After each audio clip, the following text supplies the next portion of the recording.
Welcome back to continuing coverage of UC women's basketball here on GoBearcats.com. Tom Gelehrter today, an opportunity to chat with one of the Bearcats' new assistant coaches, Mark Ehlen, and he's very familiar to the Cincinnati area. He formerly head coach at Xavier, also was at the University of Toledo for many years, but I think first and foremost, Coach, very excited to be back in the city of Cincinnati. Feels good. It feels really good to be back in Cincinnati. A lot of friends here, I've had for years, and feels right at home. Well, I mentioned you were at Xavier for 9 years. You were at Toledo for 13 years. That's 22 years of head coaching experience, 362 wins. And for a first-year head coach in Jamel Elliott, that experience that I mentioned for her has to be invaluable as you help her through this first season. Well, I hope so. Yeah. I mean, I hope I can help. I mean, I have a lot of confidence in her, and she's got 6 national championship rings. Yeah. So that brings something to the table right there, and I hope to learn from her as well.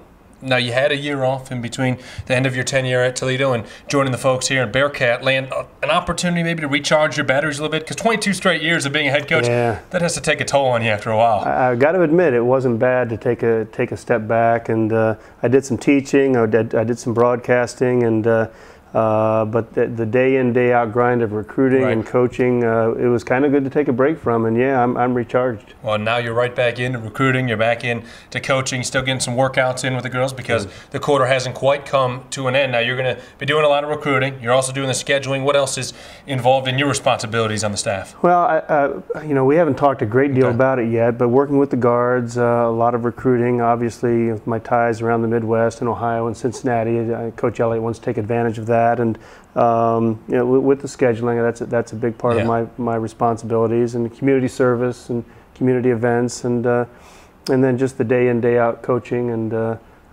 game preparation. Now, I went back and I did some research this morning. While you were at Xavier, 9 seasons, you played Cincinnati every year. You were 4-5. 4-5? Yeah, 4-5. So Cincinnati just had the edge on you. And when you were at Toledo, you were 2-2. So about 500 all time against the Bearcats. Now you're on the other side, especially in that rivalry, that crosstown shootout with Xavier. It's going to be a little bit weird at first. Wait a second, I'm doing the schedule and we're playing Xavier every single year.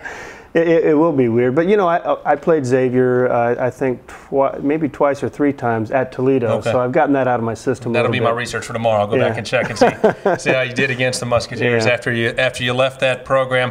Now you get out to the schedule over the next month. I'm sure you get a little polishing to do to finish off the 09-10 schedule, and then pretty much it's focusing on getting ready to recruit through the month of July. Right. Yeah, that's what we're gearing up towards right now, and it's obviously the most important part of our job is to bring in some talented young players here. Well, you got 8 floors here in the Linner Center to learn. There's countless rooms, countless offices, a couple gyms, lots of locker rooms. You found your way around, right? I mean, you know where everything is. I know where my office is. Okay. After that, man, I'm clueless, but I'm learning. Well, I'm sure you already know the area of Cincinnati very well. I do that. It's good to see you. Nice to meet you, and welcome on board. Thank you. Appreciate it. Good to be here. All right, that is Mark Ehlen. Make sure you stay tuned here to GoBearcats.com, as we'll keep you up to date and let you get to know the entire women's basketball staff over the next week or two right here on GoBearcats.com.